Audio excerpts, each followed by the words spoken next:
Hello everyone, ഇന്ന് match ഫ്ലേവേഴ്സിലെ പുതിയൊരു chicken സാലഡിൻ്റെ healthy ആയിട്ടുള്ള ഒരു ഫുഡിൻ്റെ റെസിപ്പിയാണ്.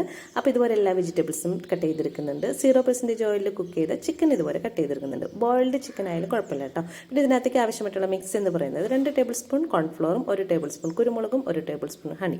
എല്ലാത്തിൻ്റെ ടേസ്റ്റ് ബാലൻസ് ആൻഡ് പഞ്ചസാരയ്ക്ക് വരെ നമ്മളിവിടെ ഹണിയാണ് യൂസ് ചെയ്യുന്നത്. ഹെൽത്തി ഫുഡാണല്ലോ.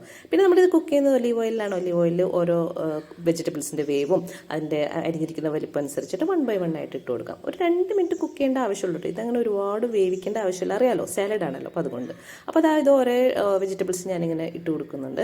അതൊന്ന് പതുക്കെ ചൂടായ ശേഷം അതിനകത്തേക്ക് ആവശ്യമായിട്ടുള്ള ഉപ്പിട്ട് കൊടുക്കുന്നുണ്ട്. ഉപ്പിട്ടതിന് ശേഷം നമ്മൾ ചിക്കനും കൂടി ആഡ് ചെയ്ത് കൊടുക്കുകയാണ്. കാരണം ചിക്കനിൽ ഓൾറെഡി ഉപ്പിട്ട് വേവിച്ചെടുത്തതാണ്, അതുകൊണ്ടാണ്. അപ്പോൾ ബോയിൽഡ് ചിക്കൻ ആയാലും കുഴപ്പമില്ല കേട്ടോ. അപ്പോൾ ഇതെല്ലാം കൂടി മിക്സ് ചെയ്തതിന് ശേഷം നമ്മുടെ കോൺഫ്ലവർ മിക്സ് ഉണ്ടല്ലോ, അതും കൂടി ചേർക്കുക. കോൺഫ്ലവർ മിക്സ് ചേർത്ത് ഉടനെ തന്നെ തീ ഓഫ് ചെയ്യണം. ഓഫ് ചെയ്ത ശേഷം നമ്മളിത് സർവ് ഡിഷിലേക്ക് മാറ്റുകയാണ്. പിന്നെ ഈ സമയത്ത് ഉപ്പൊക്കെ